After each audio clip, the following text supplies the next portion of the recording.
चलिए फिर से सबको जय जिनेन्द्र। तो आज हम अपनी क्लास की शुरुआत करते हैं। क्लास की शुरुआत आज आज हमारा बाल बोध एक का चैप्टर 4 की पढ़ाई होगी आज। और उनके उसके लिए हमारे शिक्षक हैं आज के लिए सुनील जी जैन, सिडनी से। और over to you Sunil ji. Okay, thank you Ruhi. सबको मेरी जय जिनेन्द्र। अ, आज की क्लास शुरू करने से पहले हम जिनवाणी स्तुति कर लेते हैं मंगलाचरण के रूप में। तो निज निधि निज में बताई, यह अनंत उपकार है। उसके लिए जिनवानी माँ को वंदना शत बार है। वंदना शत बार है। वंदना शत बार है। बोले जनवाणी माता की जय। अच्छा, सबको मेरा एक बार दोबारा से नमस्कार। और इससे पहले कि हम क्लास स्टार्ट करें, मैं अपना थोड़ा सा इंट्रोडक्शन दे देता हूँ। वैसे तो हम लोग पिछले 4 हफ्ते से कनेक्टेड हैं और आप मेरे मेरे को सुनते भी रहे हैं। मैं होस्ट करता हूँ क्लास। लेकिन मैं अपना थोड़ा सा इंट्रोडक्शन दूं कि मैं जो है ना, न्यू दिल्ली में, इंडिया में पला बड़ा हुआ। और हमारे घर में धर्म की प्रभावना थी। और हम बच्चे लोग भी जो है ना, भजन और नमोकार मंत्र वगैरह हम जानते थे और मंदिर जाते थे। मैंने दिल्ली यूनिवर्सिटी से मास्टर्स डिग्री करी। और उसके बाद मैं 22-23 साल का रहा हूँगा। मैं बॉम्बे चला गया जॉब करने। और बॉम्बे जाने के बाद मैंने मिडिल ईस्ट में काम करा, मस्कट में, सऊदी अरेबिया में। फिर वहां से हम सिंगापुर चले गए। और तकरीबन 40 साल पहले हम लोग, मैं परिवार सिडनी आ गया। तो तब से हम सिडनी में रहते हैं। और जिस टाइम हम सिडनी आए थे, उस टाइम यहाँ पर जैनी लोगों की बात तो छोड़ो, इंडियन लोग भी बहुत कम थे। और कोई इंडियन लोग मिल जाते थे तो हमको बड़े प्यार से घर बुलाते थे, खाना वाना खिलाते थे, तो दोस्ती करते थे। तो ऐसे करते करते हमारे ना 4 जैन परिवारों से दोस्ती हो गई। और फिर हम लोगों ने सोचा कि चलो कुछ धर्म का काम करना चाहिए यहाँ पे। तो हम 5 परिवार, मतलब 4 परिवार वो और हमारा परिवार, 5 लोगों ने हमने सोचा कि चलो हर महीने हम एक बार हिंदू टेम्पल में मिला करेंगे और वहाँ पे हम 2-3 घंटे भजन वगैरह करेंगे और धर्म चर्चा करेंगे। तो ऐसा प्रोग्राम चलता रहा, धीरे धीरे ग्रुप भी बढ़ता रहा। और फास्ट फॉरवर्ड 25 साल, ये जो छोटा सा ग्रुप था वो बढ़ के सिडनी जैन मंडल बन गया। उसके अंदर आज की डेट में हजारों लोग हैं, मतलब 400-500 लोग तो रेगुलरली आते हैं बड़े प्रोग्रामों में। और हमारा अपना मंदिर है। लेकिन आज से 10 साल पहले तक भी हम लोग सिर्फ भजन वगैरह ही करते थे। और अगर कभी हम अभिषेक करें या पूजा करें तो वो समझ नहीं आती थी हमको, मतलब पढ़ते थे लेकिन समझ नहीं आती थी। तो ऐसे में ही एक हमको प्रेरणा मिली कि परमागम का एक 5 साल का कोर्स है, कि वो ज्वाइन करें तो आपको काफी फायदा होगा। तो मैंने और हमारे 7-8 और सहधर्मियों ने मिलकर वो कोर्स ज्वाइन करा 5 साल का। और उस कोर्स से हमने वाकई बहुत कुछ सीखा। और हमारा, मतलब I think it was a life changing experience, क्योंकि सिर्फ जैन धर्म सिर्फ भजन और नमोकार मंत्र नहीं है। इसके जो मूल सिद्धांत हैं बहुत ही प्रभावी हैं और हमारे डे टू डे लाइफ में हमको बहुत हेल्प करते हैं। कि कैसे हम समस्याओं का सामना करें, कैसे हम अपना संतुलित जीवन निकालें और सहज जीवन निकालें। तो तो उसके बाद जो है ना, हम लोगों ने सोचा कि हमने तो काफी कुछ सीखा है, हमें हमें पढ़ाना भी चाहिए। तो हम 4 लोगों ने, मैंने, रूही जी ने, सुनीता जी ने और आबा जी ने, हमने मिलकर एक प्रॉपर परमागम की टीचर्स ट्रेनिंग करी। और वो टीचर्स ट्रेनिंग जब हम कर रहे थे तो उनमें उसमें उन्होंने हमको नियम दिलाया कि देखो, आप तो आध्यात्मिक रास्ते में चल रहे हो और काफी कुछ सीख रहे हो। लेकिन ये करने के बाद आप ये नियम लो कि कम से कम एक आदमी को आप सिखाओगे, मतलब धर्म की प्रभावना को आगे बढ़ाना है। जो फायदा आपको मिल रहा है सबको मिलना चाहिए। तो हमने बोला ठीक है। तो ये करने के बाद जो है, लास्ट ईयर भी हमने क्लासेस करी थी इस तरह की, और इस साल हमारी क्लास जारी है। तो हमारा सिर्फ और सिर्फ एक ही रीजन है क्लास करने का, कि सब लोगों को जैन धर्म के बारे में पता लगे। क्योंकि सबको मालूम है नमोकार मंत्र, सबको मालूम है छोटी मोटी बातें। लेकिन जैसे हमने कभी कोई दिल्ली में कभी कोई ऐसा पाठशाला नहीं थी जिसमें कि एंड टू एंड बिल्कुल स्टार्ट से लेके एंड तक पढ़ाया जाए, प्रशिक्षित ढंग से, बिल्कुल प्रॉपर ढंग से। तो ऐसी कोई नहीं थी, तो हमको कोई नॉलेज नहीं थी। लेकिन जब हमको ये नॉलेज मिली तो हम चाहते हैं कि सबको बिल्कुल स्टार्ट से एंड तक, जैसे किताब खोलते हो तो उसके पहले पेज से लेके आखिरी पेज तक पूरा बताया जाए, समझाया जाए, तो जो आपको नॉलेज मिलेगी दैट विल बी इनवैल्यूएबल। तो मैं आप सब लोगों को बहुत बहुत जो है अभिनंदन करता हूँ, मैं बहुत बहुत अनुमोदना करता हूँ कि आप लोगों ने ये इतना अच्छा डिसीजन लिया कि आप धर्म के मार्ग पर तो चल ही रहे हैं, लेकिन इस आध्यात्मिक जर्नी में आप प्रॉपरली जैन स्टडीज कर रहे हैं, जैन मूल सिद्धांत सीख रहे हैं, जैन फिलोसफी सीख रहे हैं और कोशिश कर रहे हैं उसकी। तो ये आई एम श्योर आज से 2 4 6 महीने बाद, 1 साल बाद, 2 साल बाद आप भी कहोगे कि हमने ये बहुत ही अच्छा डिसीजन लिया था और हमारी लाइफ उससे जो है ना काफी चेंज हो गई है?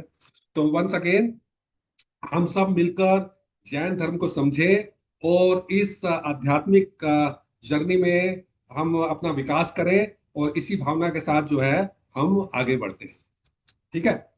तो आज हम बाल बोध पाठमाला की श्रृंखला में, जिसमें कि ऑलरेडी हमारे 3 चैप्टर हो चुके हैं, उसी में हम आज चौथा चैप्टर करने वाले हैं, और चौथा चैप्टर है देव दर्शन। ये देव दर्शन जो है पेज नंबर 11 पे है आपकी किताब के अंदर।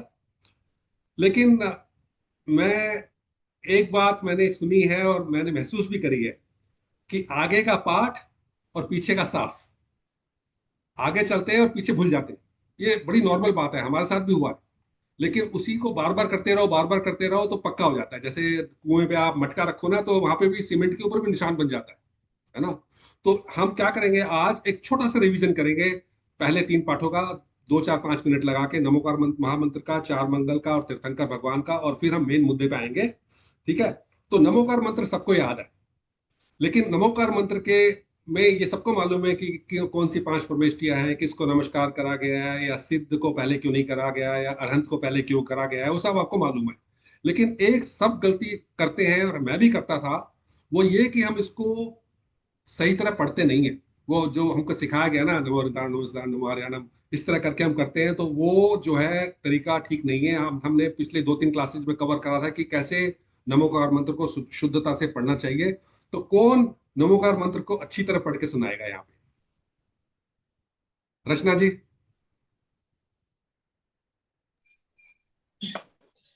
नमो अरिहन्ताणं नमो सिद्धाणं नमो आयर्याणं नमो वज्रायाणं नमो लोये सव्यसाहूणम् एसो पंच नमो यारो सव्व पावपणासनो मंगलाणं च सव्येसे परमं होहि मंगलम्। बहुत बढ़िया, आपने बिल्कुल अच्छी तरह से उच्चारण करा है, और सबको, हम सब लोगों को इसी तरह उच्चारण करना चाहिए। और एक क्वेश्चन मैं और पूछता हूँ, सिंपल सा क्वेश्चन है कि 5 परमेष्ठियों के नाम बताइए। अमित जी आप बताएंगे? अमित मेहता जी। जी। अरिहंत, सिद्ध, आचार्य, उपाध्याय और साधु, ये बहुत 5 बढ़िया, परमेष्ठी। बहुत बढ़िया। आई थिंक बाकी सब बातें सबको मालूम है। और जो इसमें नीचे क्वेश्चन लिखे हैं ना कि इस मंत्र में किसको नमस्कार करा गया है, इस मंत्र के स्मरण से क्या लाभ है, सच्चा सुख कैसे प्राप्त होता है, वो आप अपने टाइम में इस पाठ को पढ़ के उनके आंसर करना। जितना आप इसका जो है ना मनन करेंगे, पाठ पढ़ेंगे, सोचेंगे, उतना आपको ज्यादा क्लैरिटी आएगी और आपको ये जीवन पर्यंत याद रहेगा। ठीक है?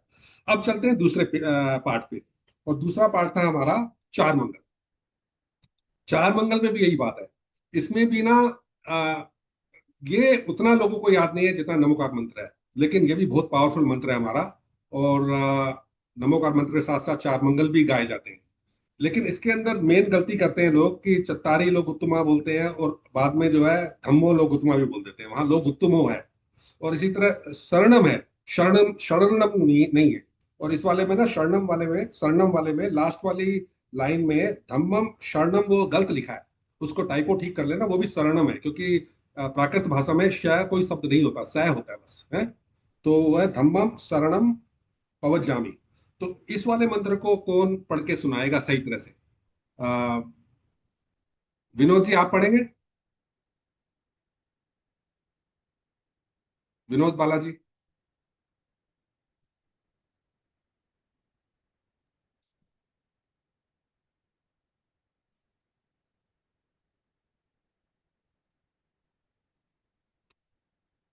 चलो आपसे दूसरा पूछेंगे, श्रेया जी, श्रेया शाह, आप पढ़ेंगे?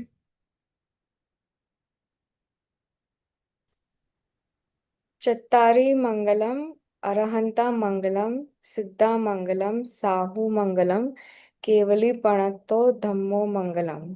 चत्तारि लोगोत्तमा अरिहंता लोगोत्तमा सिद्धा लोगोत्तमा साहू लोगोत्तमा केवली पणत्तो धम्मो लोगोत्तमो।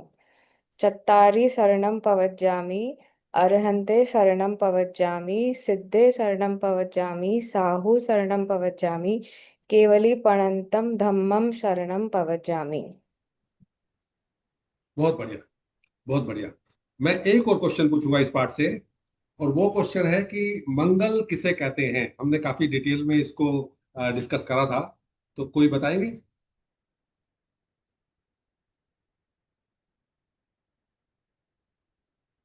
मंगल किसे कहते हैं? अम, कोई भी बता सकता है। आशा, आहाना, आहाना जी आप बताएं।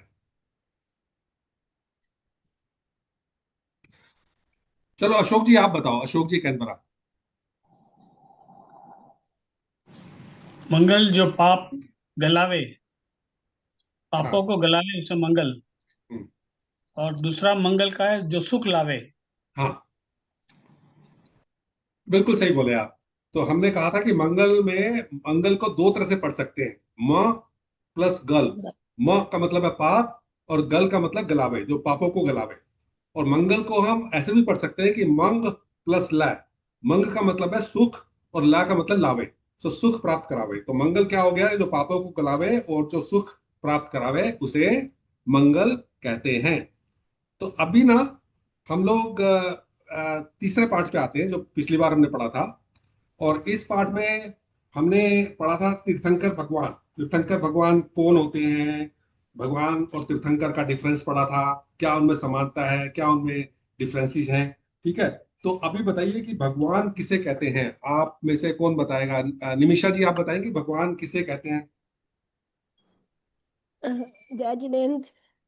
भगवान, जो भगवान होते हैं, हमें अपनी श्रद्धा में हम उनको मानते हैं, लेकिन हमने देखा नहीं है कि भगवान कौन है, लेकिन हमें श्रद्धा होती है उसमें। वो भगवान का जो रूप है, वो मुझसे अपनी श्रद्धा से भगवान को मानते हैं। और तीर्थंकर जो जिन्होंने तप किया है और मोक्ष गए हैं, फिर वो भगवान बने हैं।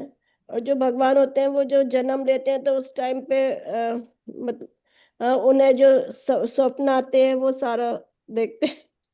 हम्म, ठीक है। अभी मैं किसी और से पूछूंगा, और कोई बताए। ये जो सैमसंग फोन है किसका है?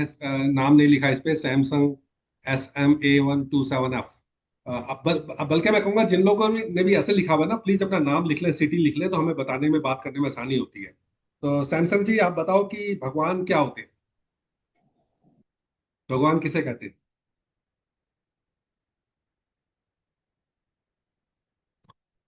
मधु जी आप बताइए। आप ना म्यूट पे हैं मधु जी। मधु जी आप म्यूट पे हैं, अनम्यूट कर लीजिए आप। I'm reading from my notes. हाँ भगवान है वीतरागी और सर्वज्ञ, जो हो वो भगवान है।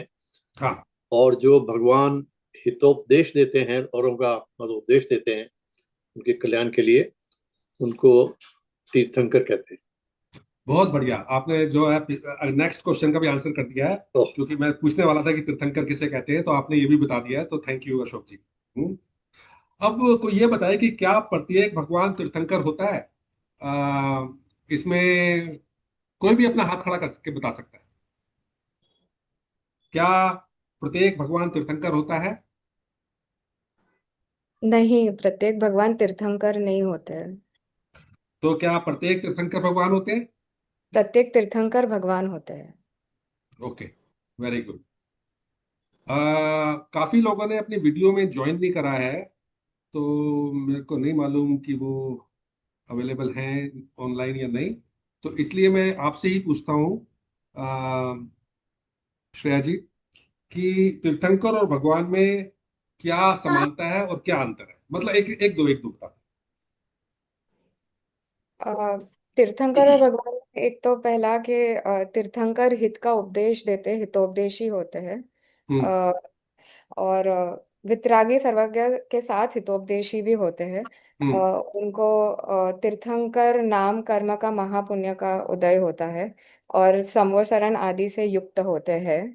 और भगवान को वो नाम कर्म का उदय नहीं होता है। मतलब ये फर्क है। और भगवान के भी समोसरण नहीं होते हैं। और तो बहुत ये दो। अच्छे। रचना जी, आप कुछ और ऐड करना चाहेंगी? क्या अंतर या समानता? अंतर। अंतर, तीर्थंकर का उपदेश होता है, उनकी वाणी दिव्य, उसको दिव्य धनी कहते हैं। सभी भगवान का उपदेश नहीं होता है। और तीर्थंकर भगवानों के गंधर होते हैं, सामान्य भगवान के गंधर नहीं होते। तीर्थंकर का समवसरण होता है। तीर्थंकर भगवान वीतरागी सर्वज्ञ के साथ हितोपदेशी भी होते हैं। राइट। और हाँ, और उनके पंचकल्याणक होते हैं, मतलब विदेह क्षेत्र के छोड़ के उनके 2 या 3 होते हैं, बाकी पंचकल्याणक होते हैं तीर्थंकर के। और सभी तीर्थंकर भगवान होते हैं। और तीर्थंकर 24 ही होते हैं, इनके गंधर होते हैं। ठीक आवाज है, आ रही आपने है मेरी? काफी चीजें बताई है, क्योंकि समानता तो दोनों में एक ही है कि दोनों वीतरागी हैं और दोनों सर्वज्ञ हैं। उसके दोनों अलावा सर, हाँ, दोनों सर्वज्ञ हैं, दोनों वीतरागी हैं। दोनों के दोनों के 4 कर्मों का भाव हुआ है, और केवल हाँ, हाँ, दोनों के 18 दोषों से रहित होते हैं, दोनों के जन्म मरण का भाव हो गया है। बहुत बढ़िया। I think we all understand. मैं सबसे ये रिक्वेस्ट करूंगा कि क्लास खत्म होने के बाद, हालांकि हम बहुत कोशिश करते हैं कि आपको घर जाके पढ़ना ना पड़े, हम काफी बार रिवीजन भी कराते हैं, स्टार्टिंग में, एंड में, बीच में पूछते भी हैं, लेकिन फिर भी ना, जो आपका अपना मनन है, अपना चिंतन है, अपनी टाइम पे बैठ के अपने आप जो पढ़ने का स्वाध्याय है, जब तक आप वो नहीं करेंगे ना, तो आपको क्लैरिटी नहीं मिलेगी। और थोड़ा इसमें और आगे जाके पढ़ सकते हैं, आजकल तो यूट्यूब पे और गूगल में आप सर्च करो, कुछ भी हिंदी में भी टाइप कर सकते हो, उसमें बोलो कि भगवान तीर्थंकर का क्या फर्क है, तो उसमें फटाक से वो 10 डिफरेंस बता देगा। तो इस तरह आप पढ़ें, धीरे धीरे धीरे धीरे पढ़ें, तो लेयर के ऊपर लेयर जमती रहेगी और suddenly you will know a lot. ठीक है। तो मेरे को लग रहा है कि हमने ये थोड़ा बहुत कवर कर लिया है भगवान तीर्थंकर के बारे में, लेकिन इसमें क्लास के बाद आप एक बार दोबारा से इसको पढ़िएगा। ठीक है। अभी हम पार्ट 4 देव दर्शन की तरफ चलते हैं। ठीक है। तो आप अपना पेज खोल लीजिए, पेज नंबर 11। तो इस पार्ट में, देव दर्शन में, हम लोग जो हैं ये सीखेंगे कि देव दर्शन किसे कहते हैं, देव दर्शन कहाँ करते हैं, कब करते हैं, क्यों करते हैं, कैसे करते हैं, देव दर्शन करने के क्या लाभ हैं, सब बातें हम सीखेंगे। कैसे सीखेंगे? 2 बच्चे हैं, एक का नाम है जिनेश और एक का नाम है दिनेश। राइट।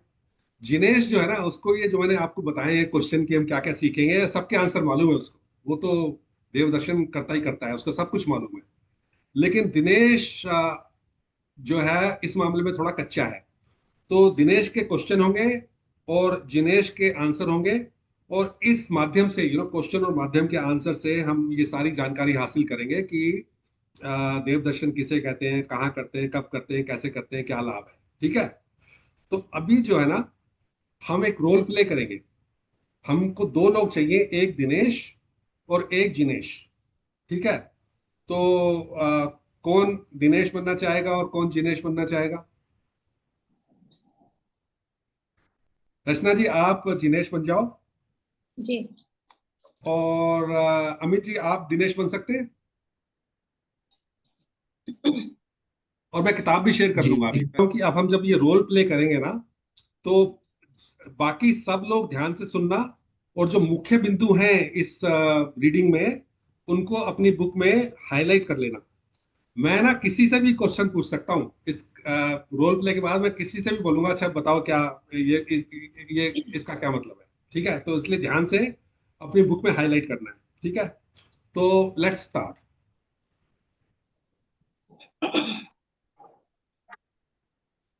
चलिए।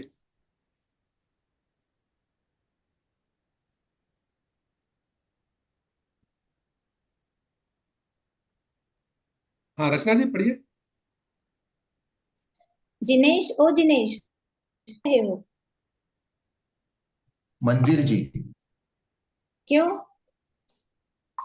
जिनेंद्र भगवान के दर्शन करने।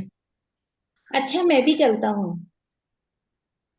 तुम चलोगे तो चलो, पर पहले यह चमड़े की पट्टी, बेल्ट घर पे खोल कर आओ। तुम्हें पता नहीं मंदिर में चमड़े से बनी वस्तुएं लेकर नहीं जाना चाहिए? अच्छा भाई, मैं अभी खोल कर आया।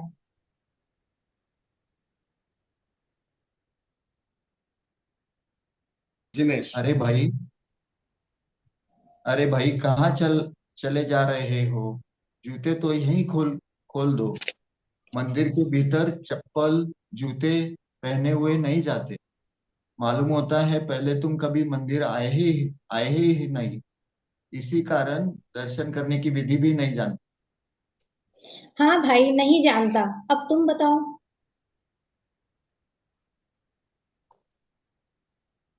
Sir, second page. हाँ पढ़िए पढ़िए पढ़िए। पेज, सर पेज नहीं दिख। Oh page, okay okay okay, sorry. या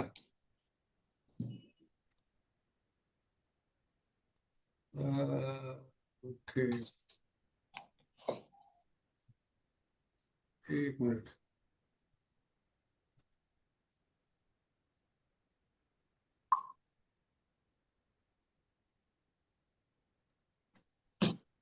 ठीक है, दिख रहा है। Yes sir. हाँ जी, सुनो, चलिए। सुनो। मंदिर के दरवाजे पर पानी रखा रहता है।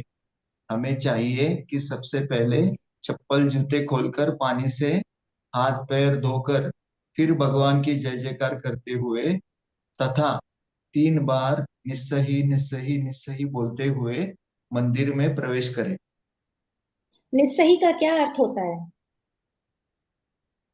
निस्सही का अर्थ है सर्व सांसारिक कार्यों का निषेध। तात्पर्य यह है कि संसार के सब कार्यों की उलझन छोड़कर मंदिर में प्रवेश करें। अच्छा उसके अभी बाद? ना यहीं पे रुक जाते हैं हम, हैं? जी। इतना पहले हम पढ़ लेते हैं। तो सबसे पहले ये बताओ कि इन दो पेजों में आपको क्या समझ आया। रचना जी, आपको क्या समझ आया इन दो पेजों में? कि मंदिर मंदिर जब जाते हैं तो मतलब यानी चमड़े का बेल्ट खोलकर मंदिर में प्रवेश करना है, और मतलब शुद्ध, पहले जूते चप्पल बाहर खोलकर हाथ पैर धोकर मतलब शुद्ध वस्त्र पहनकर जाना चाहिए, और हाँ भगवान जी। की जय जयकार करते हुए 3 बार निस्सही हाँ निस्सही बोलकर मंदिर में प्रवेश करना चाहिए। और भगवान की वेदी के सामने फिर ओम जय जय जय नमोस्तु नमोस्तु नमोस्तु णमोकार वो भी मंत्र पढ़ा नहीं जपता है हमने, अभी वो नहीं पढ़ा हमने, है ना। सॉरी। हाँ कोई बात नहीं। अच्छा आप बताइए अमित जी, आपने क्या समझा यहाँ से? मैं मैं जो नहीं, हमें जो पहले प्रथम जानना चाहिए मंदिर जाने से पहले, वो सब चीजें यहाँ पे बताइए। कि अगर हम ये चीजें नहीं करेंगे तो मंदिर में प्रवेश करने का वो जो नहीं होना चाहिए, प्रवेश ही नहीं करना चाहिए। तो अच्छा। पहले हम जूते बेल्ट नहीं पहनना चाहिए, चमड़े की कोई वस्तु नहीं पहननी चाहिए। उसके बाद हमने हाथ पैर धो के चप्पल जूते बाहर छोड़ के फिर हाथ पैर धो के ही अंदर जाना चाहिए। राइट। ये सब चीजें हैं। निस्सही भी बोलना चाहिए, उसका तात्पर्य भी क्या है वो भी बताया है। निस्सही बोलना भी कितना इंपॉर्टेंट है वो चीज भी जानना चाहिए। ठीक है, थैंक यू अमित जी। इस दो पेज में कहने को तो कुछ भी नहीं है, बहुत सिंपल बातें हैं ये, लेकिन अगर समझना चाहें तो काफी कुछ है। तो हम जो है ना थोड़ा थोड़ा डिस्कस करेंगे। सबसे पहले देव दर्शन क्या होता है, मंदिर जी क्या होता है? मंदिर जी में चमड़े से बनी वस्तुएं लेकर नहीं जाते, क्यों नहीं जाते हैं? और हाथ पैर धोने की बात कही है, निस्सही की बात कही है, उन सबको हम समझने की कोशिश करते हैं। तो सबसे पहले जो इसका मेन टॉपिक है हमारा, देव दर्शन। तो देव दर्शन जो है दो शब्दों से मिलकर बना है, देव प्लस दर्शन। किसका दर्शन करने जा रहे हैं? देव का। तो ये देव जो है वो देव गति के देव नहीं है। जो देव गति के देव होते हैं ना, स्वर्ग में जाते हैं, अप्सराएं मिलती हैं वहां पे, वो तो जो है हम और तुम जैसे रागी हैं, द्वेषी हैं, दुखी रहते हैं, बहुत पूज्य भी नहीं है। यहाँ हम जिन देव की बात कर रहे हैं वो जिनेन्द्र देव है। हम जिनेन्द्र देव की बात कर रहे हैं, अरिहंत भगवान की बात कर रहे हैं। ठीक है, हम जो है सच्चे देव की बात कर रहे हैं। सच्चा देव कौन सा होता है? सच्चा देव वो होता है जो वीतरागी हो, जो सर्वज्ञ हो, है, उसकी हम बात कर रहे हैं। और भगवान को सच्चा देव कहा गया है। इसमें राग द्वेष से रहित है, पूर्ण सुखी है, पूजनीय है। ठीक है, तो ये तो देव के बारे में। और जो दर्शन का मतलब क्या है? दर्शन का मतलब जो है भगवान को निहारना, उसको दर्शन कहते हैं। आप मंदिर में जाओ, भगवान को देखो, उनको जो है निखारो, उनको निहारो, उनसे परिचित हो, उनको देखते हुए उनके गुणों का स्मरण करो। उनको देखो कि अरे भाई कितने गुण हैं आपके, कितना वीतरागी हो, कैसे आप सर्वज्ञ हो, कैसे आप शेर थे, कैसे आप परमात्मा बन गए, ये सब हमें याद करना चाहिए। तो देव दर्शन जो है, देव प्लस दर्शन, जिनेन्द्र देव सच्चे देव की बात कर रहे हैं। और उनके दर्शन का मतलब उनको देखने जा रहे हैं, उनको निहारने जा रहे हैं, उनके बारे में सोचने जा रहे हैं, उनके उनको स्मरण करने जा रहे हैं। तो ये देव दर्शन का जो है ना बेसिकली एक डेफिनेशन है। और देव दर्शन करते कहाँ पे हैं? कौन बताएगा कि देव दर्शन करने के लिए आप कहाँ जाते हो? कोई भी बता सकता है। मंदिर। मंदिर। अच्छा, अब मंदिर, मंदिर का मतलब क्या है? आप बताइए, जिसने बोला है मंदिर, आप बताइए मंदिर का मतलब क्या है?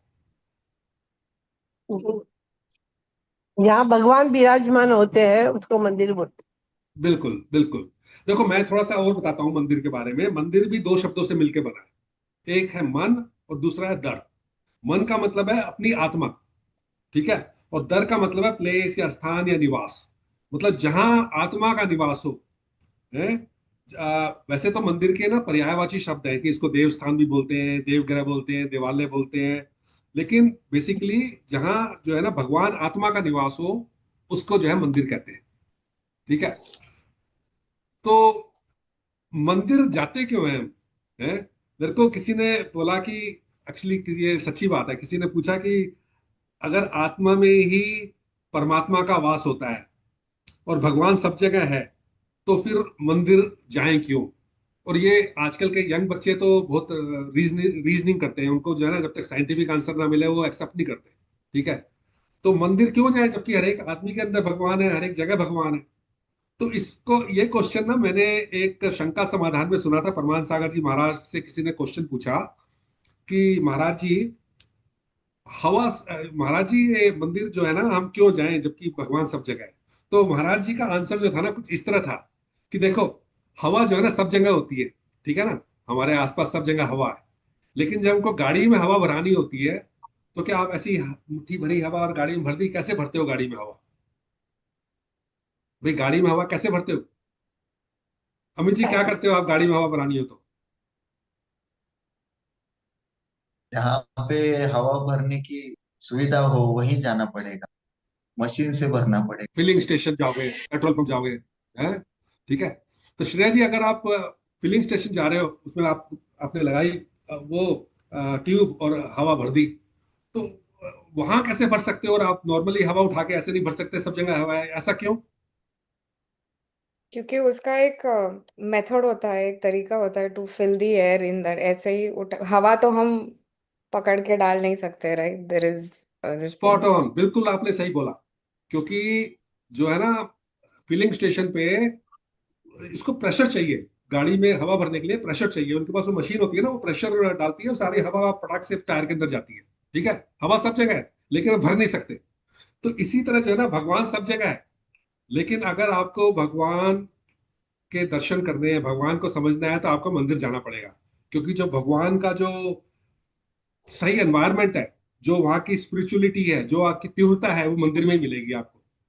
ये बात अलग है, आप घर में भी मंदिर बना सकते हो, घर के मंदिर में भी जा सकते हो, लेकिन जो आपको देव दर्शन करना है तो आपको मंदिर जाना पड़ेगा। बिना मंदिर जाए आप याद नहीं कर सकते। ठीक है ना?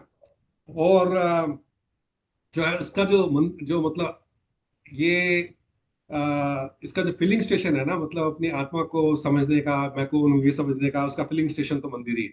ठीक है।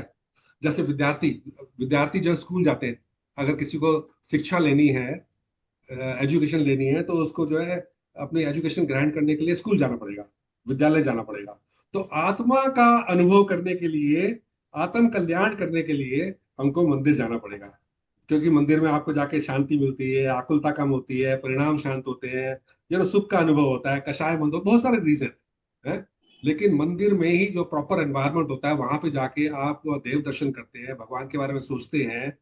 अ, तो इसीलिए जो है मंदिर जाते हैं। ठीक है। अच्छा, अभी ये तो हमने बैकग्राउंड की बातें बताई हैं, तो अभी हम आते हैं एक्चुअल चैप्टर पे। ठीक है। तो ये देव दर्शन जो है रचना जी ने और अमित जी ने पढ़ा, तो दिनेश कहता है कि जिनेश, ओ जिनेश कहाँ जा रहे हो? तो जिनेश कहता है मंदिर जी। तो दिनेश हक्का बक्का रह जाता है, कहता है क्यों? क्योंकि आजकल, देखो आजकल क्या होता है, बहुत घरों में जब आप मंदिर जाने की बात करते हो ना, तो लोग समझते हैं कि कुछ प्रॉब्लम है, या तो किसी की हेल्थ खराब है, या किसी के बच्चों को एग्जाम में पास होना है, या कुछ समस्या है, तो मंदिर जाएंगे, भगवान से विनती करेंगे, सब मिल जाएगा। है कोई अच्छा भला आदमी मंदिर जा रहा है, लोग समझ नहीं पाते, कई लोग तो जो ये बात लोग समझते नहीं कि मंदिर जो है घर की शांति के लिए जाते हैं, मन की शांति के लिए जाते हैं, भगवान से कुछ मांगने के लिए नहीं जाते हैं।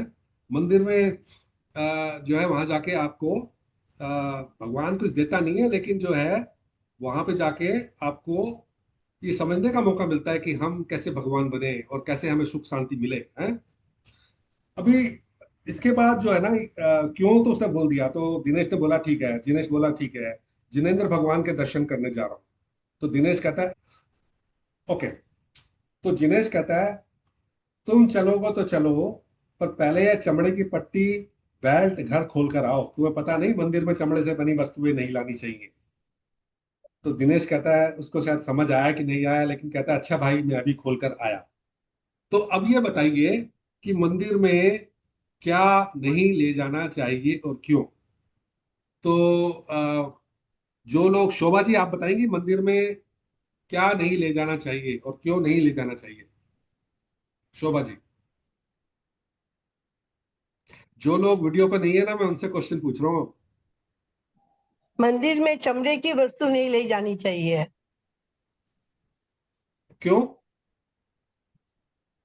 क्योंकि वो किसी मृत शरीर का होता है, इसके लिए ओके। चमड़ा हाँ, होता है। क्योंकि वो किसी की हिंसा करके बनाया गया। अच्छा ठीक है। हाँ, चमड़े के जूते, चमड़े की चप्पलें, पर्स, जैकेट, इवन फोन, अगर फोन का कवर आपका चमड़े का है, या आपकी घड़ी का स्ट्रैप चमड़े का है, तो ये सब चीज। अच्छा, फिर रेशम के कपड़े भी पहनते हैं लोग, रेशम के कपड़े, ये सब मंदिर में नहीं ले जाना चाहिए।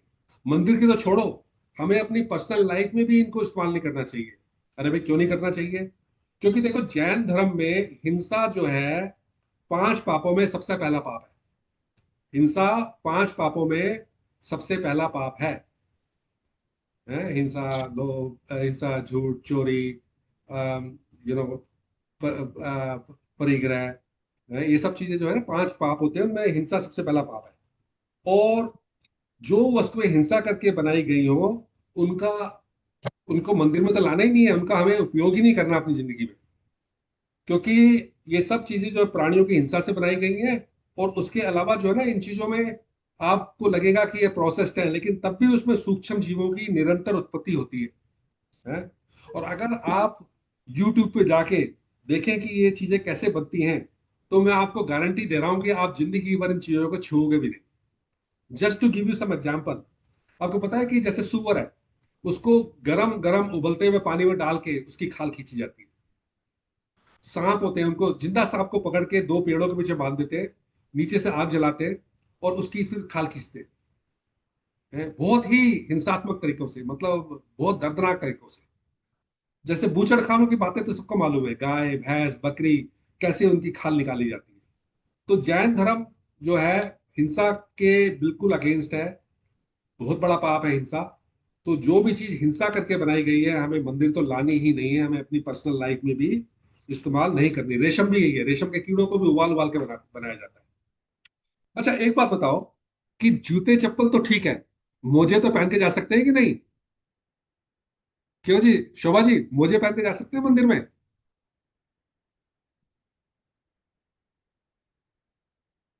आप म्यूट पे हैं।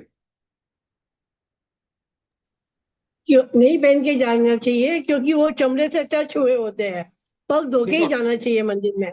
अगर ठंड हो तो, बहुत ज्यादा ठंड लग रही है तो फिर बिना मोजों के मंदिर में फर्श पे कैसे जाओगे?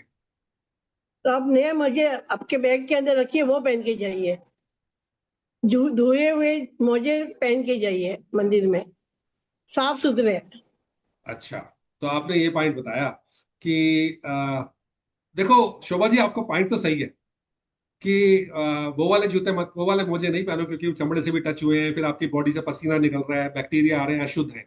और साफ साफ मोजे पहन के आओ। लेकिन शोभा जी, मैं आपको एक बात बता दूं कि आपने तो साफ मोजे पहने हैं, पर जो आपके पड़ोस में बैठा है उसको तो नहीं पता कि आप साफ पहन के आए हैं। वो तो सोच रहा है कि शोभा जी मोजे पहन के आई है। तो इससे जो है ना गलत प्रभावना स्टार्ट होती है। फिर आप तो साफ पहन के आएंगी, अगला वाला वही पहन के आ जाएगा। तो मैं आपको बराबर। बताता हूँ, आजकल सच्ची बात है, आजकल काफी लोग ना कहते हैं कि हमारी ये मंदिर की चप्पलें हैं। वो चप्पलें पहन के आते हैं और कहते हैं हमारी तो मंदिर की चप्पलें हैं, हम तो मंदिर में इस्तेमाल करते हैं।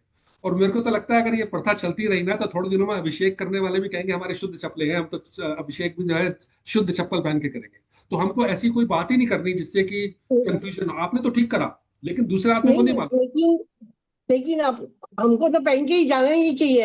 हमको हाँ, उस धरती का स्पर्श होना चाहिए, बस उससे अपने को प्रणाम अच्छे मिलते हैं वहां से। बस, बिल्कुल सही बात बोली आपने। तो हमें जो है ना, मोजे, जो जूते चप्पल के साथ साथ मोजे भी बाहर उठा के उतार के ही जाने चाहिए। हैं? क्या इससे क्वेश्चन निकलता है कि मंदिर जाने का क्या कोई ड्रेस कोड है? हैं? मधु जी, आप बताओ कि मंदिर जाने का कोई ड्रेस कोड होता है क्या? होता तो है। क्या होगा? आपकी आवाज नहीं आ रही है, आप ना म्यूट पे हैं। मधु जी, म्यूट पे हैं।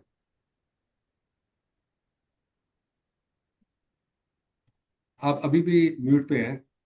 और इसके बाद ना अगला क्वेश्चन मैं सुनीता जी चेन्नई वाली से पूछूंगा, तो आप भी तैयार रहना अपना म्यूट अनम्यूट करके। लेकिन अभी मधु जी, आप बताओ कि मंदिर जाने का कोई ड्रेस कोड है क्या? हाँ। ड्रेस कोड नहीं है, लेकिन ढंग के कपड़े पहनना जरूरी है। आप बिल्कुल सही बोले। लेकिन उसको आप ड्रेस कोड कहो कि नहीं कहो, लेकिन हमको मर्यादा वाले कपड़े पहनने चाहिए। जैसे कि देखो, अगर आप बीच पे जाते हो तो वो कपड़े पहन के आप स्कूल में नहीं जाते, वो कपड़े पहन के आप ऑफिस में नहीं जाते या पार्टी में नहीं जाते। हर एक जगह के अलग अलग तरीके होते हैं कपड़े पहनने के, उस जगह की मर्यादा के हिसाब से। तो इसी प्रकार जो है ना, मंदिर जी जाने का भी अपना एक ड्रेस कोड या अपनी एक मर्यादा जैसे आप घर में अगर बुजुर्गों के पास जाओ, किस कोई आपके दादाजी हैं, नाना जी हैं, उनके पास जाओ, तो आपको उनकी मर्यादा का ख्याल करके ही उनसे मिलते हैं। हम क्या कपड़े पहन रहे हैं, कैसे बात कर रहे हैं, कैसे झुक के बात कर रहे हैं। और इसी तरह मान लो आपको देश का प्रधानमंत्री से मिलना है, किसी चीफ मिनिस्टर से मिलना है, किसी मंत्री से मिलना है, तो हमें उनकी मर्यादा का ख्याल रख के उसी हिसाब से मिलेंगे। नहीं कि आप नरेंद्र मोदी से मिल रहे हैं और फोन पे बात कर रहे हैं किसी से, या किसी को हेलो बोल रहे हैं, वो पूरा अटेंशन उस पर ही होना चाहिए, है ना? कपड़े भी सही होने चाहिए। तो मंदिर जी में हम तीन लोग के नाथ से मिलने जा रहे हैं। देखो, जो हमारे जिनेंद्र भगवान है, तीन लोग के नाथ हैं, उनसे बड़ा कोई है नहीं, सबसे बड़ा पद है उनका। है, जो चाहे आप ट्रंप ले लो, चाहे मोदी जी ले लो, वो सब जो है उनके सामने कुछ नहीं है। जब हम मंदिर जी में जा रहे हैं तीन लोग के नाथ से मिलने, तो हमें उनकी मर्यादा का ख्याल रखते हुए, क्योंकि वो सबसे ऊपर है, उस हिसाब से जाना चाहिए। हमें बिल्कुल शुद्ध धुले हुए कपड़े पहन के, वस्त्र पहन के मंदिर में जाना चाहिए। ऐसा प्रेफर्ड है कि आदमी लोग कुर्ता पजामा पहनकर जाएं, और अगर प्रछाल कर रहे हैं तो धोती दुपट्टा पहन के जाएं। धोती दुपट्टा पहने। और जो लेडीज लोग हैं वो सलवार कमीज पहने, साड़ी पहने, दुपट्टा लें, ये, और अपना सिर ढककर मंदिर में जाए। ठीक है? तो लेकिन ना ये मैं किसी को और को पढ़ा रहा था ये वाला लेक्चर पहले, पार्ट, तो उसने बोला कि देखो, भगवान तो देखते देखते नहीं है, तो क्या फर्क पड़ता है, आप कुछ भी पहन के चले जाओ, भगवान को क्या पता लगेगा? मतलब ठीक है, मतलब ये लॉजिक। लेकिन बात ये है कि जो ना, भगवान जो है हमारे सर्वज्ञ हैं। वो तीन काल के युगपत को जानते हैं, उनके ज्ञान में सब कुछ झलकता है, उनको सब पता है। लेकिन बात ये नहीं है, मतलब एक तो ये बात है, लेकिन दूसरी बात ये है कि जो भी आपका आचरण है, जो आपकी ड्रेस है, वो सिर्फ वो आप ही के लिए नहीं है, वो दूसरों को भी प्रभावित करती है। आप ऐसे कपड़े ना पहने कि किसी की दृष्टि में दोष आए, किसी का जो है विचारों में अशुद्धता आ जाए, उसका भी पाप आपको लगेगा।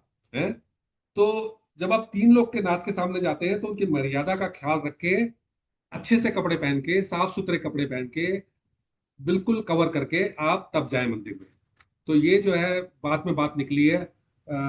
लेकिन अभी हम आते हैं जो बात हो रही थी हमारी, हम आ गए दूसरे पेज पे कि मंदिर के दरवाजे पे पानी रखा है और हमें चाहिए कि सबसे पहले जूते चप्पल छोड़कर खोलकर पानी से हाथ पैर धोकर। तो आपने देखा होगा जैसे हमारे मंदिर में भी बाहर एक वॉश मशीन लगा हुआ है, कई बार एक पाइप भी लगी होती है पैर धोने के लिए। ठीक है, तो आप जाओ, पानी से अच्छी तरह अपने जूते चप्पल मोजे सब उतार के रखो। बेल्ट वगैरह तो आप पहले ही घर उतार के आए हो या आप इस्तेमाल ही नहीं करते हो। लेकिन पैर हाथ धो के अच्छी तरह कुल्ला करके और भगवान की जय जयकार करते हुए आप मंदिर में जाओगे। लेकिन मंदिर में घुसने से पहले आप 3 बार निस्सही निस्सही निस्सही बोलेंगे। हैं? तो ये निस्सही का क्या मतलब है? निस्सही का इन्होंने वैसे दिया है मतलब कि निस्सही का अर्थ है सर्व संसारिक कार्यों का निषेध। तात्पर्य यह है कि संसार के सब कार्यों की उलझन छोड़कर मंदिर में प्रवेश करें। ठीक है, तो बात यह है कि जैसे ही आप मंदिर की चौखट पे खड़े होते हो तो आपको मंदिर के अंदर घुसने से पहले 3 बार निश्चय निश्चय निश्चय बोलना चाहिए। ठीक है, वो आपने बोला तो उसका मतलब क्या है कि आप प्रतिज्ञा ले रहे हैं कि मैं सर्व सांसारिक कार्यों का निषेध कर रहा हूं, या आप प्रतिज्ञा लेके अंदर घुस रहे हैं। ठीक है, संसार की जितने भी कार्य है ना उनकी उलझने छोड़कर आप मंदिर में प्रवेश कर रहे हैं। लेकिन आपको पता है कि हम करते क्या है? ये नो, मंदिर में हम जाते हैं तो समाज की जितनी भी सारी समस्याएं हैं, जितनी भी सूचनाएं हैं, उनका आदान प्रदान तो सारा मंदिर में ही होता है। आप ये बताओ कि अगर आपकी किसी मंत्री से मुलाकात है, मीटिंग है, तो उसके सामने बैठे होंगे, तो क्या आप उसके सामने बैठकर लोगों से इधर उधर की बातें करोगे? मेरा ख्याल है नहीं करोगे आप, क्योंकि मंदिर में सॉरी मंत्री बैठा है सामने ना। और अब जो है, अब अरिहंत भगवान तो मंत्री से बड़े हैं, तीन लोग के नाथ है, पर उनके सामने आप उनके मंदिर में जा रहे हो, प्रतिज्ञा भी कर ली है, लेकिन मंदिर में घुसते ही जी, हाँ जी, क्या हाल है जी आपके? अच्छा, आपको बहुत दिनों से देखा नहीं, आपकी तबीयत वगैरह ठीक है सब? है? आपको जो है ना मंदिर में भगवान को निहारने के बदले इधर उधर की बातें नहीं करनी चाहिए। किसी को भी लोग क्या करते हैं, किसी को पास बुला लेते हैं, पूछते हैं कि अच्छा भाई सुना है कि आपके मामा जी की डेथ हो गई, क्या हो गया था भाई? वो तो लास्ट ईयर तो यहाँ पे आए थे, बिल्कुल ठीक ठाक थे, सडनली क्या हो गया? देखो ये सब बातें ना हमें नहीं करनी है। मंदिर में जाते हैं तो हमें प्रतिमा नहीं दिखनी चाहिए, हमें भगवान दिखने चाहिए। हमें प्रतिमा के रूप में हमें जो है अपने अरहंत भगवान दिखने चाहिए, उनके गुण हमें स्मरण आने चाहिए। ठीक है, भगवान का स्वरूप दिखना चाहिए हमें। तो आप जो है निश्चय निश्चय कहकर जो है सर्व संसारिक कार्यों का तो आपने निषेध करने की प्रतिज्ञा ले ली, अंदर अंदर भी आ गए, और मंदिर के भगवान के सामने आपको कोई मिल गया, आपने कहा जय जिनेन्द्र जी, तो हमें ना किसी को जय जिनेन्द्र करनी है, ना किसी का एक्नॉलेज करना है, किसी के पैर नहीं छूने। यहाँ पे आप जो है तीन लोग के नाथ के सामने हो, उनके सामने जो है किसी के पैर छूना, आप जो भगवान के पैर छूने हैं उनके हमें मन ही मन में उनसे हमें मिलना है। तो हमें ना मंदिर में अवॉइड करना चाहिए कि हम किसी से, जब तक हम मंदिर में हैं, ना किसी को जय जिनेन्द्र करें, ना किसी के पैर छुएं, इधर उधर की बातें ना करें। हमारा ध्यान जो है पूरा उपयोग हमारा भगवान पे होना चाहिए। है? लोग तो ऐसे भी करते हैं, मेरे को पता है कि खासकर छोटे छोटे शहरों में, इंडिया में तो ऐसा बहुत हो, यहाँ पे तो मंदिर थोड़े दूर हैं, लेकिन इंडिया में जो है ना कई बार एक ही गली में मंदिर होते हैं, घर से बाहर निकले 1 मिनट में मंदिर। तो लोग क्या करते हैं कि दूध उबलने के लिए रख दिया, दाल बनने के लिए रख दी, चलो मैं मंदिर निपटा के आता हूँ। है? तो दो वहां गए, फटाफट जो है ना मंदिर में सुलटा के आ गए, मतलब बस बाहर से खड़े खड़े नमस्कार करा और अपना आ गए। या कोई कहता है जी वो भैया जी आए थे, उन्होंने मेरे को नियम दिला दिया मंदिर जाने का, तो मंदिर तो जाना पड़ेगा, पर चलो मैं 1 मिनट में आया, बस बाहर ही खड़े खड़े नमस्ते करके बस आ जाऊंगा।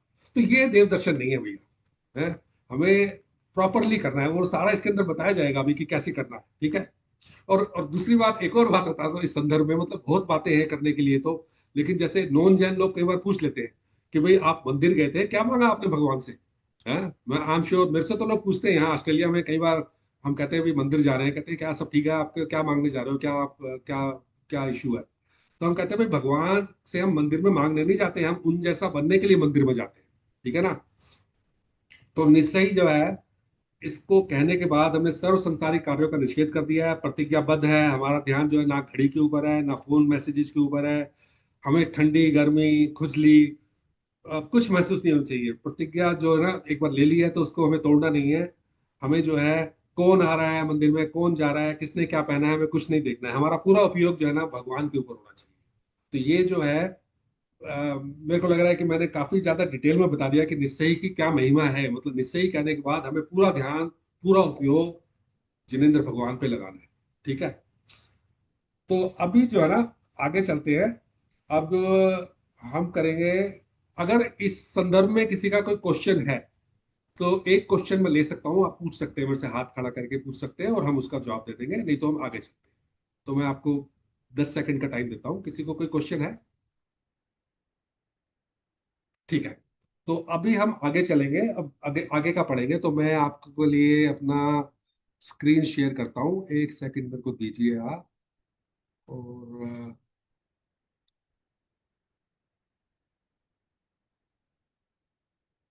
आपको दिख रहा है मेरा स्क्रीन? हाँ, दिख रहा है। ठीक है। तो हाँ, आप दिख रहा है। अभी ना कोई और बन जाएगा, दिनेश और जिनेश। तो अपने आप अपना, I can't see the screen right now, मेरे को थोड़ी सी प्रॉब्लम है यहाँ पे। पर प्रीति जी बोल सकती हैं, प्रीति जी बन सकती हैं। ओके, प्रीति जी आप जिनेश हैं, और दिनेश कौन बनेगा रोहित जी? जिनेश बन मैं सकते बन हैं। सकती हूँ। हाँ। तो मैं तो बनना प्रीति, चाहूंगी। ठीक है, प्रीति जी आप जिनेश हैं, और आप पूर्वी जी आपने बोला है आप दिनेश हैं। ठीक है। तो आप पढ़िए पेज नंबर 12 में, ऊपर से चौथी लाइन, दिनेश उसके बाद, यहां से पढ़ना एंड तक। चलिए। हाँ। पढ़िए। दिनेश उसके बाद।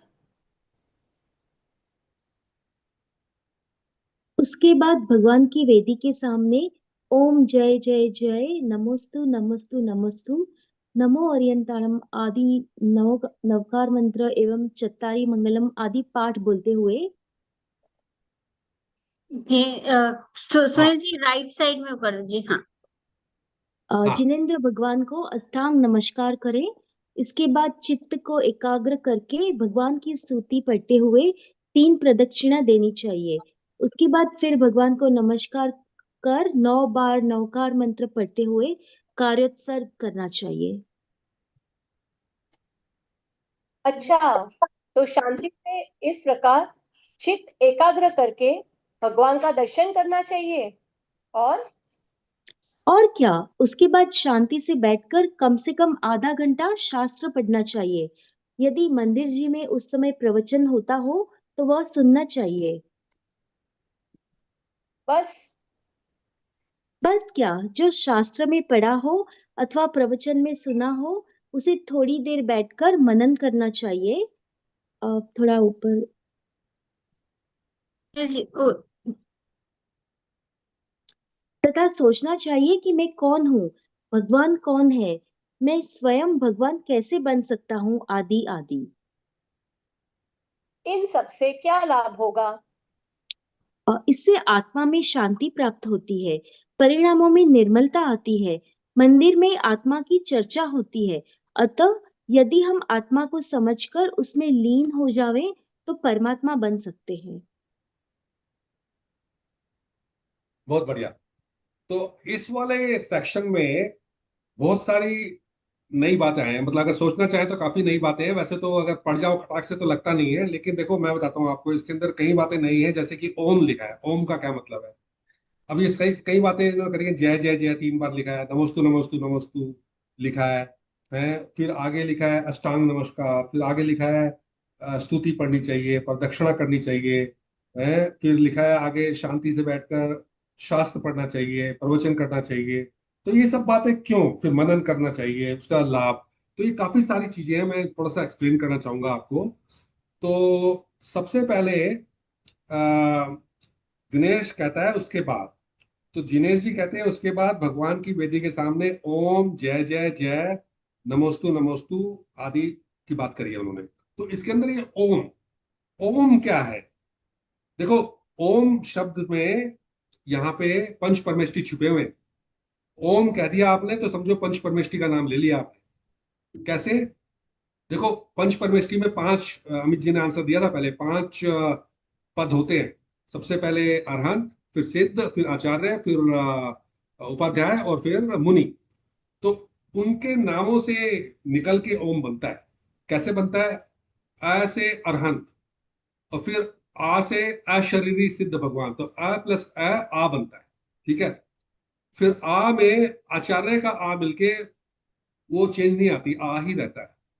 फिर आचार्य के, फिर आ में उपाध्याय का ऊ मिलता है, तो ओ हो जाता है वो। और फिर मुनि का मा मिलता है तो वो ओम बन जाता है। तो जब आप ओम कहते हो ना, तो आपने पंच परमेष्टि का नाम ले लिया। ये बहुत शॉर्टकट है। अगर आपको कभी टाइम ना हो ना पूरा नमोकार मंत्र पढ़ने का, या बहुत शॉर्ट टाइम हो, तो आप, अगर आपने ओम बोल दिया तो आपको जो है पूरा पंच परमेष्टि का स्मरण करने का लाभ मिल गया। ठीक है। फिर ये जय जय जय, नमस्तु नमस्तु, इसके बारे में मैं आपको बताऊंगा कि तीन तीन बार हमने क्यों कहा है। ठीक है। लेकिन इसके अंदर एक बहुत इंपॉर्टेंट बात है, अष्टांग नमस्कार करें। तो अष्टांग नमस्कार क्या होता है? अष्टांग जो है वो दो अक्षरों से मिलकर बना है, अष्ट प्लस अंग, मतलब 8 अंग।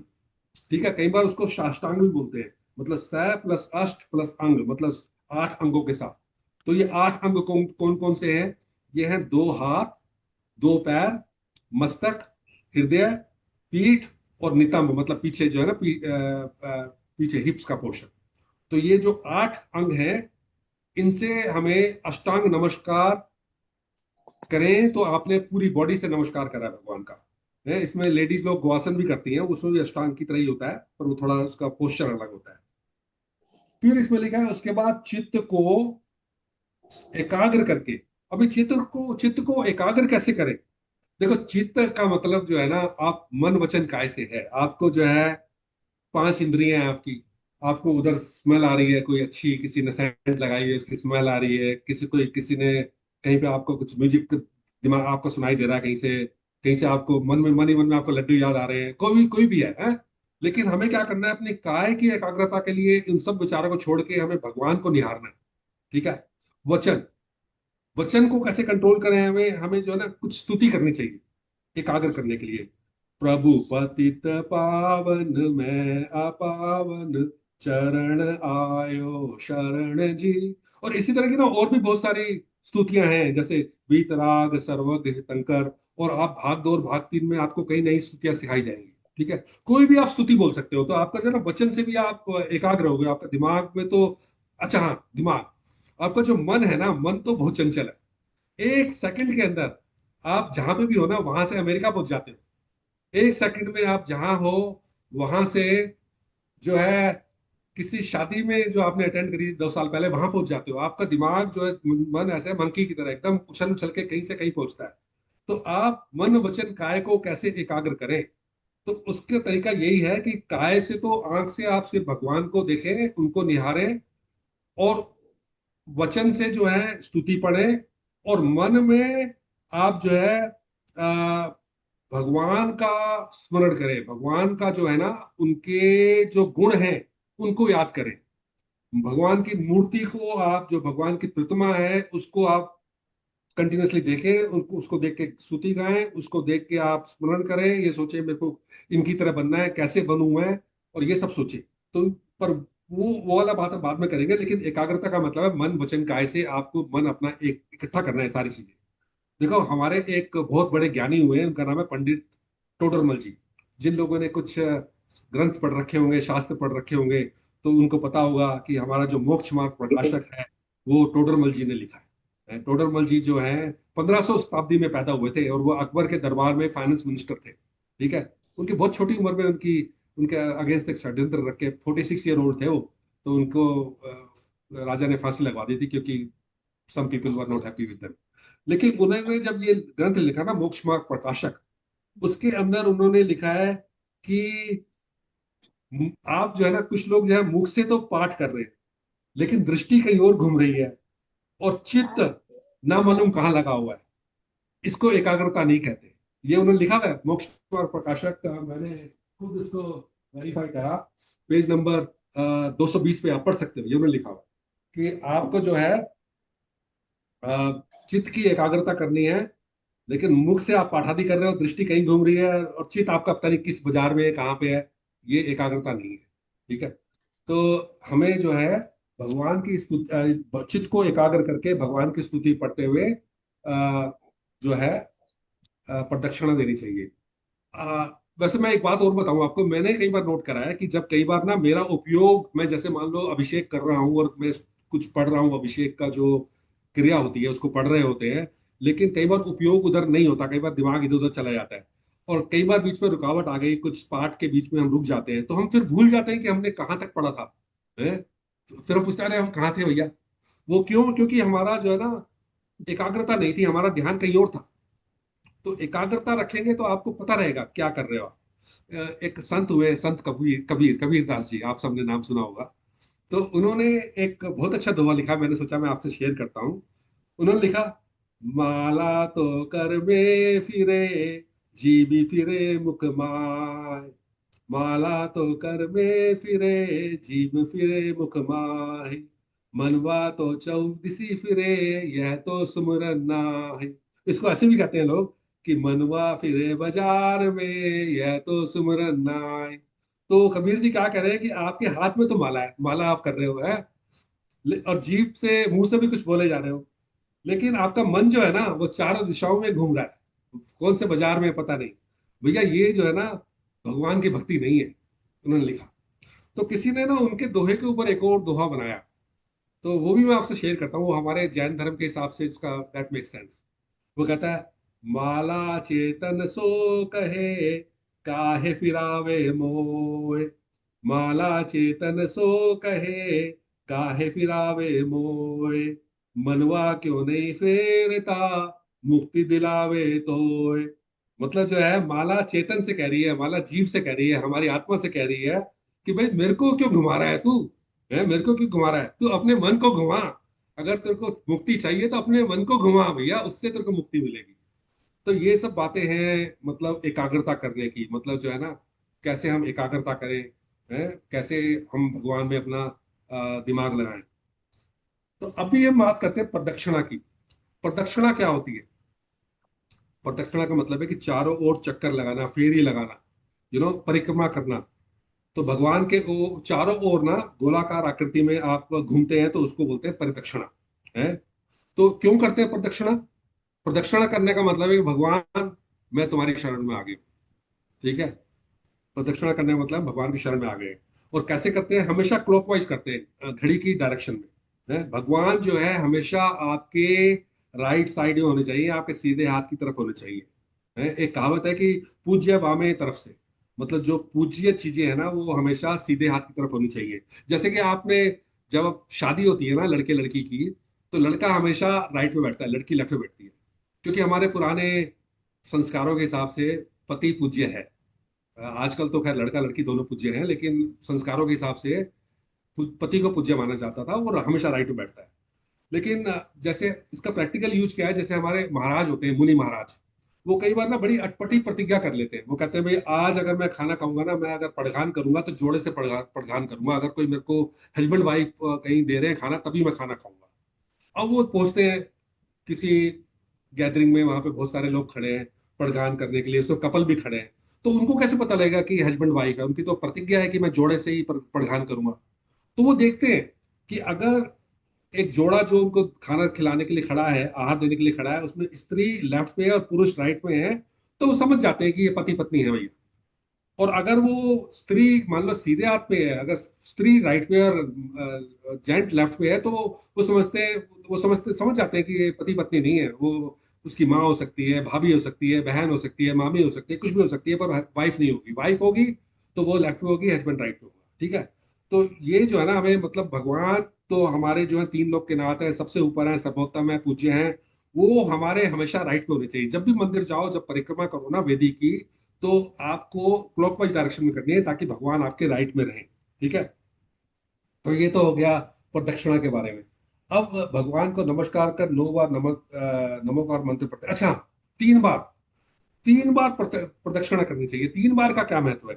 देखो हमारे इंडियन कल्चर में तीन को ना तीन के प्रति लोगों की बहुत ही भ्रांतियां हैं। लोग तो यहां तक कहते हैं कि तीन काणे, तीन तिगाड़ा काम बिगाड़ा। तीन को कोई पसंद नहीं करता। शादी में भी कोई गिफ्ट देता है ना, तीन नहीं देता, चार या पांच देते, पांच प्यारे, चार चो है। तो तीन तिगाड़ा काम बिगाड़ा नहीं है। जैन धर्म में तीन की बहुत महत्वता है। तीन को बहुत इंपॉर्टेंट माना गया है, बहुत शुभ माना गया है। देखो आप, मन वचन काय तीन है, सम्यक दर्शन, सम्यक चारित्र, सम्यक दर्शन, सम्यक ज्ञान, सम्यक चारित्र तीन है। देव शास्त्र गुरु तीन है। ये सब जो है ना, तो और भी बहुत चीजें तीन थे, तीन है? लेकिन आ, ये जो तीन की महत्ता है, इसके बारे में आपको बताता हूँ। जैसे पहले भी हमने पढ़ा था ना वहां पे कि ओम जय जय जय जय, नमोस्तु नमोस्तु नमोस्तु, तीन बार निश्चय निश्चय निश्चय। ये तीन ही बार क्यों करते हैं? देखो संस्कृत में ना तीन वचन होते हैं। एक होता है एक वचन, दो वचन और बहुवचन। तो तीन जो है ना, वो बहुवचन का सूचक है। मतलब आपने कोई अगर क्रिया तीन बार कर दी तो समझो आपने अनेक बार कर दी, बार बार कर दी, अनगिनत बार कर दी। तीन बार कर दी तो समझ लो कि आपने अनगिनत बार कर दी।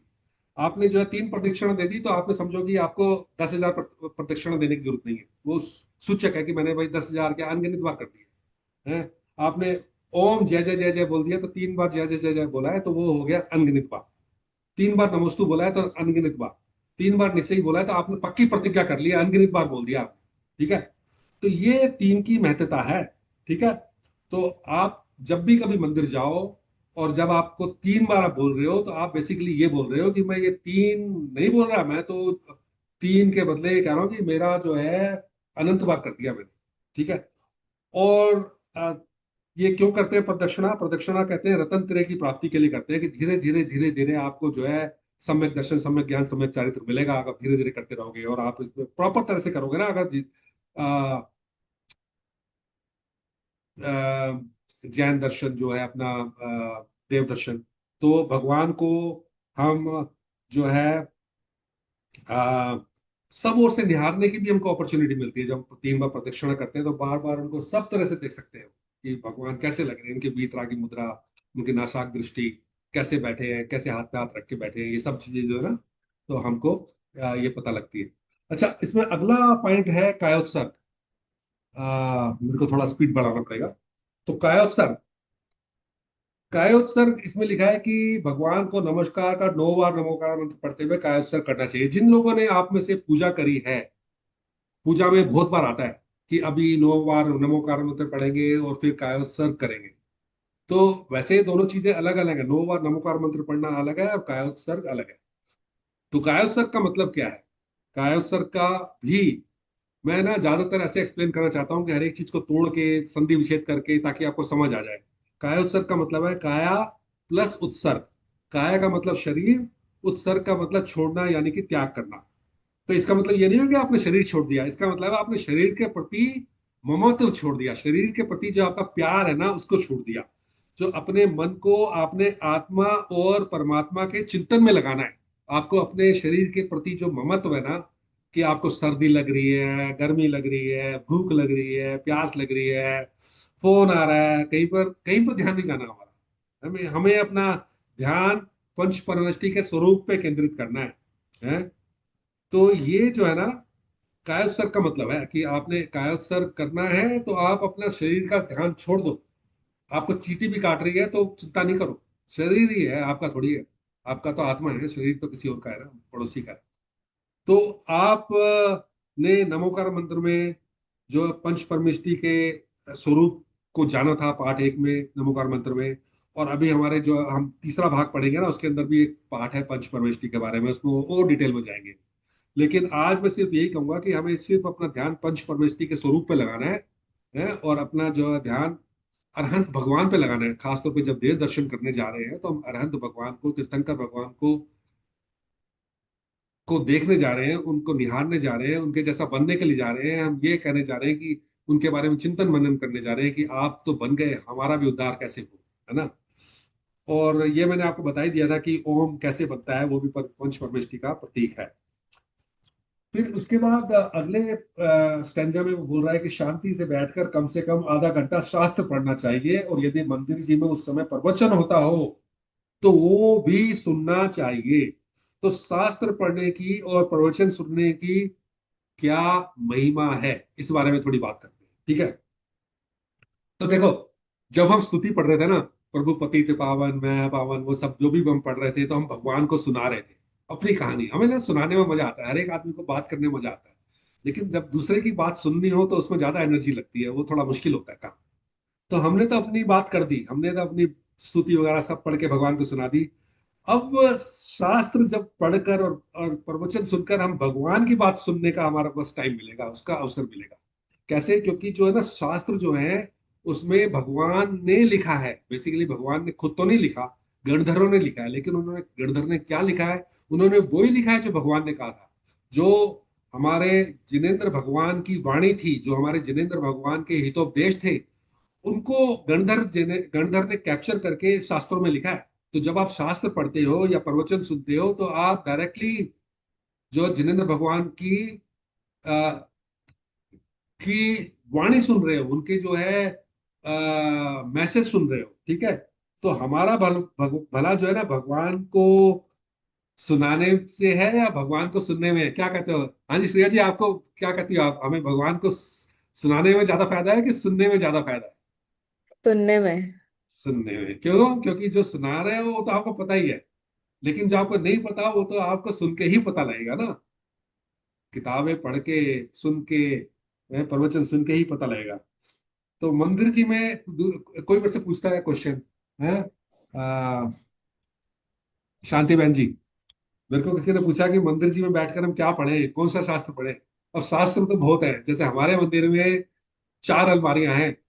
एक अलमारी में प्रथमा नियोग के सारे शास्त्र रखे हैं, दूसरे में चरना नियोग के रखे हैं, तीसरे में कर्णा नियोग के रखे हैं, चौथे में द्रव्य नियोग रखे हैं। जिनको नहीं मालूम ये सब क्या होते हैं, तो डोंट वरी, हम सब इस बारे में चर्चा करेंगे, आगे जाके आप सब सीखोगे, हैं? लेकिन आज मैं सिर्फ यही कहूंगा कि जो भी समझ में आए ना, वहां से शुरू करो। आप बाल बोध ही पढ़ना शुरू कर दो, वहां बैठ के अच्छी तरह समझ के। नहीं तो जिनवाणी खोल के किताब कुछ भी पढ़ो, क्वेश्चन हो तो किसी से डिस्कस करो, पूछो भी कि क्या लिखा है, समझ नहीं आ रहा। और आपको 2-4 महीने आप ये क्लास अटेंड करोगे तो आपको काफी बातें तो, मोटी मोटी बातें तो समझ में आने लगेंगी, मैं गारंटी दे रहा हूँ इस बात की। तो जो भी करो, उसको ना कंसिस्टेंसी रखो, परसिस्टेंस रखो। जो भी शुरू करो उसको खत्म जरूर करना है, कोई भी चीज अधूरी मत छोड़ो।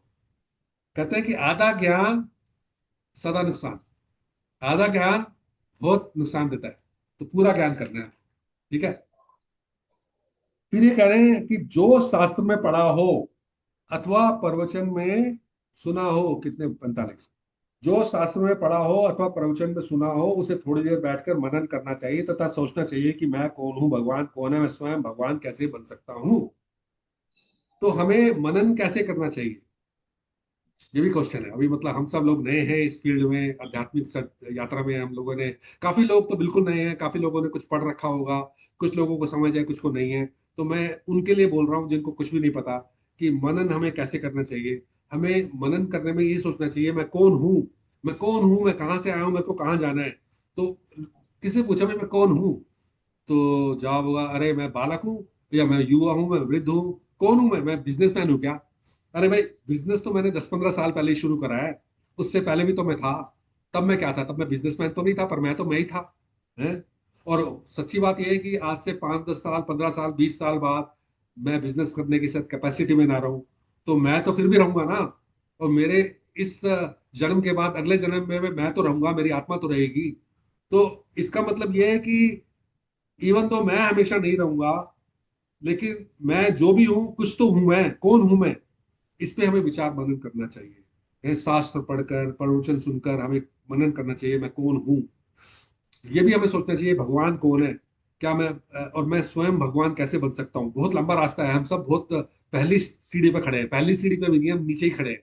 अभी पहली सीढ़ी पे चढ़ना है, दूसरी सीढ़ी पे चढ़ना है, बहुत ऊंचा चढ़ना है, लेकिन कहीं ना कहीं तो शुरुआत करनी है ना। तो हमें सोचना चाहिए कि मैं भगवान कैसे बन सकता हूँ। भगवान कौन थे? जिनेंद्र भगवान के दर्शन करने आए हैं वीतरागी हैं, ये भगवान सर्वज्ञ हैं, उनके दर्शन कर रहे हैं, ठीक है ना।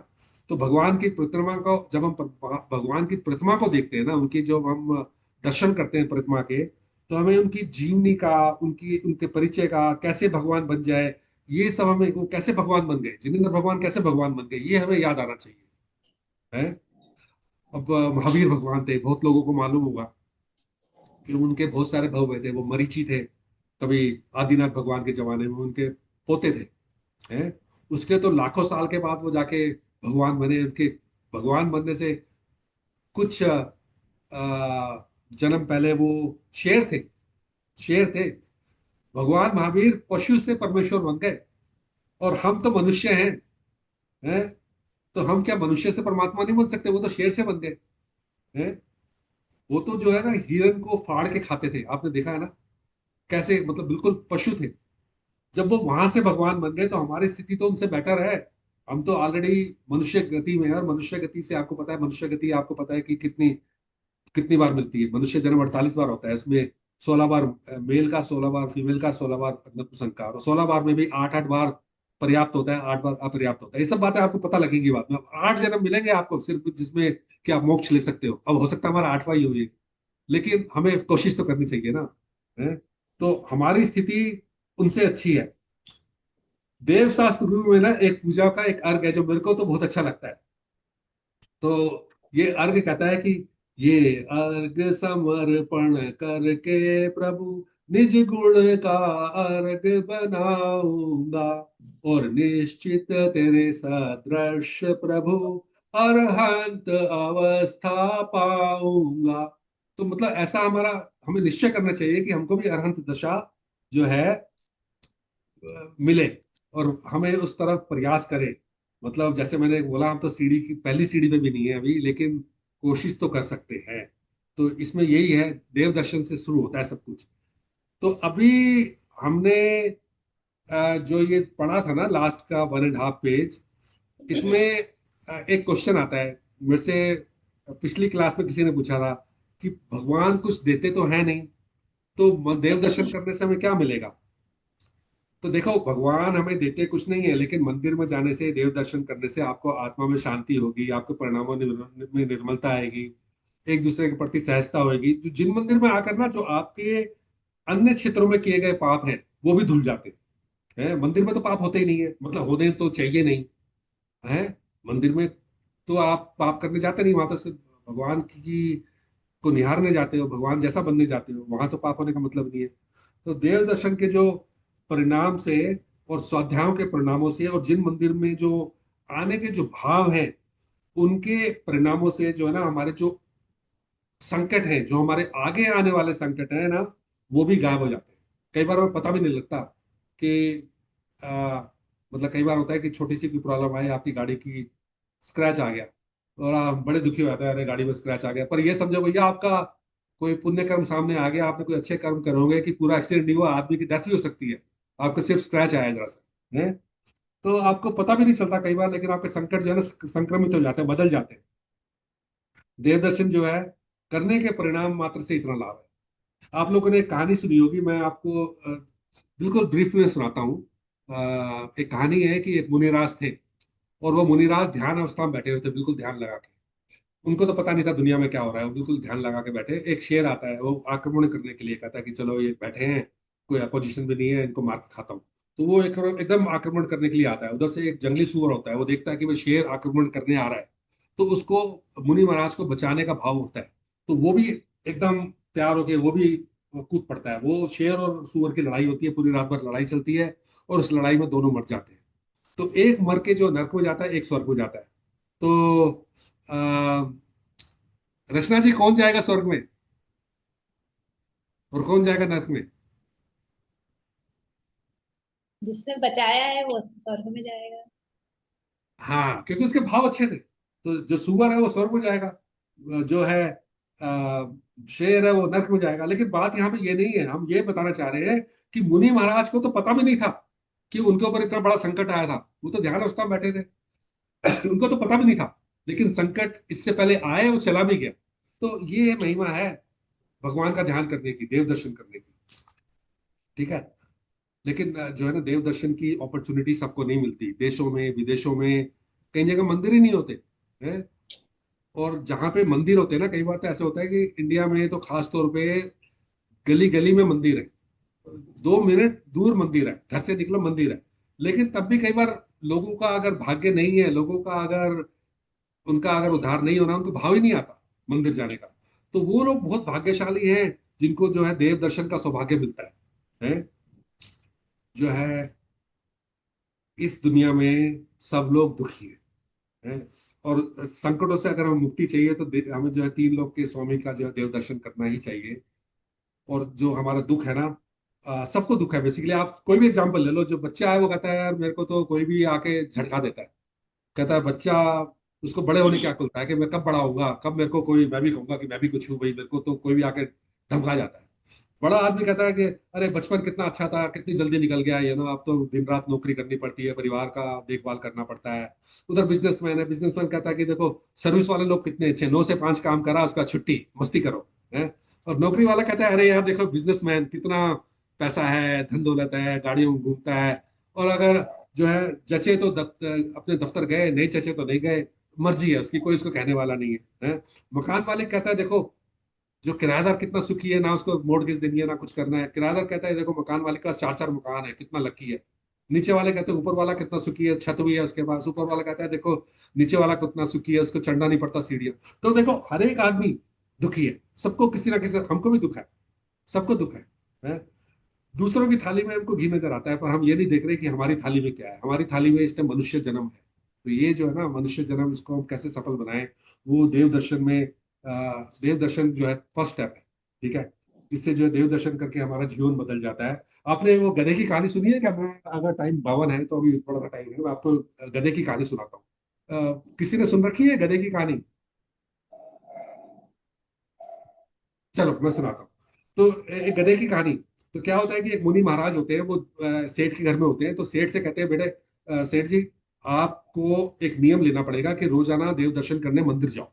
तो सेठ कहता है महाराज जी ये तो बड़ा मुश्किल है, मंदिर तो यहाँ से कहीं कोस दूर है, मेरे को जाने आने में ही 3 4 घंटे लग जाएंगे, बहुत मुश्किल है। आप कुछ कोई आसान काम बताओ, आप कोई आसान नियम दिलाओगे मैं कर लूंगा। तो महाराज जी कहते हैं देखो बात देव दर्शन तो बहुत बढ़िया होता है, लेकिन कोई भी आप संयम करो, कोई भी आप नियम बांधो तो आपकी एक दिनचर्या बनती है और आपको एक संयम आता है। तो आप कोई आसान काम बताओ। अच्छा आपके आसपास क्या है? कहता है जी मेरे आसपास ना एक धोबी रहता है, एक कुम्हार रहता है। तो कहता है अच्छा तो वहाँ कुम्हार है तो क्या है? कहता है वो कुम्हार है, वो बर्तन वो बनाता रहता है, बर्तन वर्तन बनाता रहता है, उसका नीचे गधा खड़ा रहता है। तो महाराज जी कहते हैं अच्छा एक काम कर, तू ये कर सकता है कि रोजाना सुबह नहा धो के बाहर निकल, गधे को देख, उसको नमस्ते कर और उसके बाद जाके अपना भोजन कर। बिना गधे के दर्शन करे तो खाना नहीं खाएगा, ये तो नियम ले सकता है? तो सेठ कहता है हाँ महाराज जी ये तो बड़ा आसान है, ये तो मैं कर सकता हूँ। तो महाराज जी चले जाते हैं और सेठ बनी मन बड़ा खुश कि देखो मैंने अच्छा जो है पटा लिया महाराज जी को, उन्होंने मान भी गए कितनी आसान चीज कर रहा हूँ, बस सुबह मेरे को सिर्फ गधे को नमस्कार करना है। उस दिन के बाद वो सुबह उठता था, नहाता धोता था और फिर जो है बाहर जाके जो है गधे को देखता था, नमस्कार करता था और उसके बाद आके अपना भोजन करता था। दिन बीतते गए, महीने बीत गए। और एक दिन ऐसा हुआ कई महीनों के बाद कि वो बाहर निकला और वहां पे ये गधा नहीं था। तो बड़ा परेशान हुआ, तो भागा भागा उसके घर गया कुमार के, भाई वो गधा कहाँ गया? कहते आज तो वो गधा ना कुमार जो है तालाब गया है मिट्टी लाने के लिए, तो कब तक आएगा? वो शाम हो जाएगी, रात तक आएगा। तो सेठ जी बोले अरे भाई मैं तो खाना नहीं खा सकता, मेरा तो नियम है, अब मैं रात तक भूखा थोड़ी बैठा रहूंगा, ये बताओ कहाँ पे है तालाब? तो उसका एड्रेस उड्रेस देती है। तो सेठ जी कहते हैं चलो मेरे को 1 आध घंटा लगेगा, मैं जाके वहीं पे गधे को देख के आ जाता हूँ। तो वहां पे जाते हैं, 1 घंटा लगता है, उधर देखते हैं वो गधा खड़ा होता है और कुमार जो मिट्टी खोद रहा होता है। तो वहीं से चिल्लाता है देख लिया देख लिया, और फिर अपना भाग भाग के घर जाता है। घर जाते ही फटाफट गरम गरम खाना खाता है और जो है अपना आराम कर रहा होता है। इतने में उधर क्या होता है कि कुम्हार जो है ना, जब वो मिट्टी खोद रहा होता है तो उसको एक कलश मिलता है रत्नों से भरा हुआ, उसके अंदर सोने जवाहरात हीरे जवाहरात सब भरे होते हैं। तो वो जब वो निकाल रहा होता है और इधर से सेठ कहता है देख लिया, तो वो कुम्हार को लगता है सेठ ने देख लिया, अब जो है वो जाके राजा से मेरी शिकायत करेगा और राजा जो है सारा धन तो ले लेगा, ऊपर से मेरे को फांसी चढ़ा देगा कि तुमने चोरी करा। तो कहता है इससे अच्छा तरीका क्या है? वो सीधा सेठ के पास जाता है, कहता है सेठ जी आप ऐसा करो, आपने देख लिया था कोई बात नहीं, आधा आपका आधा मेरा। तो सेठ जी को अपना आधा जो है ना हीरे जवाहरात दे देता है। अब सेठ जी सोचते हैं कि देखो मैंने एक नियम बांधा था, एक नियम बांधने से, हालांकि मैं गधे को ही देखता था लेकिन नियम था मेरा, वो मैंने नियम पूरा करने में अगर मेरे को इतना फायदा हो रहा है, अगर मैं देव दर्शन करता तो मेरे को कितना फायदा होता। तो वो जो है ना उस दिन के बाद कहता है अब मैं गधे के दर्शन नहीं, अब मैं देव दर्शन करने जाया करूंगा। ठीक है, तो यहाँ पे ये बात जो है ना हम देव दर्शन की विधि में शामिल कर रहे हैं कि मतलब हमें देव दर्शन करने हैं। हमें ये तो चैप्टर खत्म हो जाएगा, इसके बाद आप दोबारा पढ़ना इस पाठ को, फिर विचार करना, गहराई से सोचना। और देव दर्शन की विधि जो है का फॉलो करें अगर आप, तो अल्पकाल में हम भी जो है ना इस जीवन से, इस संसार चक्र से मुक्ति पा सकते हैं, होपफुली इस जन्म में, नहीं तो अगले जन्म में, नहीं तो किसी ना किसी जन्म में। ठीक है, तो हम सभी जो है विधि पूर्वक जो है देव दर्शन करें, और इसी भावना के साथ में जो है यहाँ पे विराम लेता हूँ। ठीक है, और विराम तो लेता हूँ मैं, लेकिन मैं इसका जो हम जो भी पढ़ा है इसका एक क्विक रिवीजन कर लेते हैं। हमारे पास 4-5 मिनट बचे हैं, तो मैं एक रिवीजन कराता हूँ। लेकिन इससे पहले कि मैं उस पर जाऊं, एक बार दोबारा से मैं आपको 10 सेकंड का टाइम देता हूँ। अगर किसी को कोई भी क्वेश्चन है, ज्वलंत क्वेश्चन है, आपके दिमाग में चल रहा है एंड यू कांट वेट, तो मुझसे पूछ सकते हो। तो मैं आपकी 10 सेकंड के लिए इंतजार करता हूँ।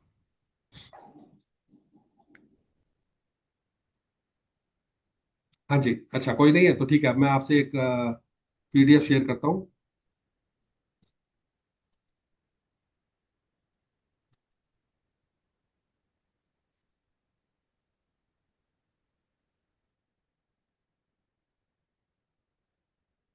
आपको ये दिख रहा है देवदर्शन?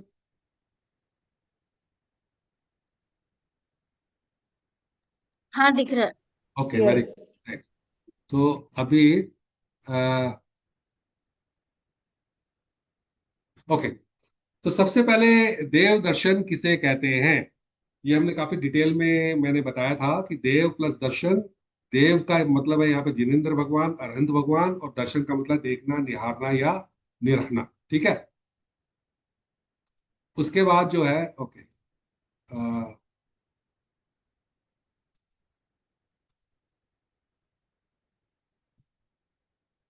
तो देव दर्शन की विधि के बारे में हम सीखते हैं।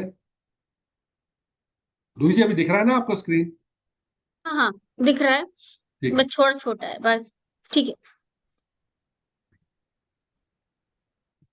ओके। घर पर क्या छोड़कर जाएं, तो चमड़े के बेल्ट, चप्पल वगैरह हमको छोड़ के जाना है। चमड़े का इस्तेमाल ही ना करें तो बहुत अच्छी बात है। रेशम भी, जो भी चीजें हिंसा करके बनी है, क्योंकि हिंसा जो है 5 पापों में से पहला पाप है, नहीं करनी चाहिए। इसीलिए लिखा ना, क्यों क्यों छोड़ के जाना चाहिए, इसलिए छोड़ के जाना चाहिए कि सब चीजें हिंसा करके बनाई गई है, और जैन धर्म में हिंसा जो है सब पहला पाप है। और सबसे अच्छा तो ये होगा हम अगर इनको इस्तेमाल ही ना करें। ठीक है, तो घर से पाठ या स्तुति बोलते हुए प्रसन्न मन से जिन मंदिर में जाएं, जिन मंदिर के बाहर साइड में जूते चप्पल मोजे उतारें, और फिर छने हुए स्वच्छ जल से हाथ पैर धोएं। ठीक है, उसके बाद मंदिर जी में क्या बोलते हुए प्रवेश करना है, निश्चय निश्चय निश्चय, ये बोलते हुए मंदिर में हमें प्रवेश करना है। ठीक है, तो फिर हमने सीखा था कि निश्चय का अर्थ क्या होता है। तो निश्चय का अर्थ है सर्व संसारिक कार्यों का निषेध। ठीक है, इसकी हम प्रतिज्ञा करते हैं हम, ये कि हम इसका सर्व, जैसे ही हम मंदिर की चौखट को लांघते हैं तो हम ये 3 बार निश्चय निश्चय कह के, अनंत बार कह रहे हैं बेसिकली, हमने अनगिनत बार कह दिया है कि हम जो है सर्व संसारिक कार्यों का निषेध कर रहे हैं, त्याग कर रहे हैं। ठीक है, फिर भगवान की वेदी के सामने जाकर हम क्या बोले, हम बोलते हैं ओम, मतलब परमेष्ठिक भगवान को याद करते हैं, जय जय जय, अनगिनत बार जय जय बोल दिया, अनगिनत बार नमस्तु बोल दिया, नमोकार मंत्र बोल लिया, चत्तारी मंगल बोल लिया, अष्टांग नमस्कार कर लिया। अष्टांग नमस्कार हमने देखा था क्या होता है। अष्टांग नमस्कार 2 हाथ 2 पैर, मस्तक, हृदय, पीठ और नितंब। ठीक है, उसके बाद प्रदक्षिणा देनी चाहिए। प्रदक्षिणा क्या होती है, चित्त को एकाग्र कर कर स्तुति पढ़ते हुए करनी चाहिए 3 बार। हमने पढ़ा था कि 3 बार क्यों करते हैं, 3 का मतलब है अनेक बार, अत्यंत बार। और प्रदक्षिणा क्यों करते हैं, क्योंकि हम भगवान की शरण में आ गए हैं। और एकाग्र चित्त कैसे होते हैं, मन वचन काय से। ठीक है, फिर 3 प्रदक्षिणा क्यों करना चाहिए, क्योंकि रतन तेरे की प्राप्ति के लिए। ऐसे भी सोच सकते हो कि पहली प्रदक्षिणा में आप कह रहे हो सम्यक दर्शन, फिर सम्यक ज्ञान और सम्यक चारित्र, तो 3 रत्न हो गया। भगवान को सर्व तरफ से निहारने के लिए भी करते हैं। ठीक है, फिर कायोत्सर्ग करना है 9 बार नमोकार मंत्र पढ़ते हुए है। काया का उत्सर्ग करना है, मतलब शरीर से हमें ममता, शरीर के प्रति ममता छोड़नी है। ठीक है ना, और फिर स्वाध्याय करना है। कैसे स्वाध्याय करना है, कम से कम आधा घंटा, आधा घंटा हमको स्वाध्याय करना है कम से कम। और मंदिर जी में उस समय अगर प्रवचन हो रहा हो तो वो भी सुनना चाहिए। अगर चाहो, अगर प्रवचन नहीं हो रहा हो ना, तो आप कोई यूट्यूब का भी सुन सकते हो प्रवचन। यूट्यूब पे आजकल सब तरह के सब मुनि महाराजों के प्रवचन है, उनको भी सुन सकते हो। मनन करना चाहिए, जो शास्त्र में पढ़ा हो अथवा प्रवचन में सुना हो, थोड़ी देर बैठकर उसका मनन करना चाहिए। ठीक है।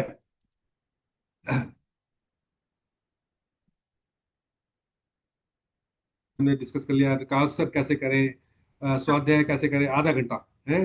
मनन करना चाहिए। अच्छा, ये सोचना चाहिए कि मैं कौन हूँ, भगवान कौन है, मैं स्वयं भगवान कैसे बन सकता हूँ। तो हमने काफी डिटेल में हमने ये बात करी है। ठीक है, नेक्स्ट स्लाइड।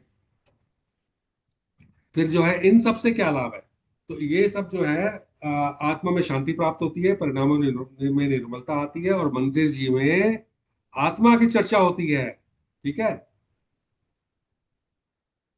और यदि हम आत्मा को समझकर उसमें लीन हो जाएं तो हम खुद परमात्मा बन सकते हैं। Next slide. हम यदि आत्मा को समझकर उसमें लीन हो जाएं तो परमात्मा बन सकते हैं। तो इस के साथ हमारा रिवीजन भी खत्म होता है। तो आई होप सबको समझ आया होगा। और अभी जो है हम जिमानी स्तुति करेंगे और इस पाठ को समाप्त करेंगे।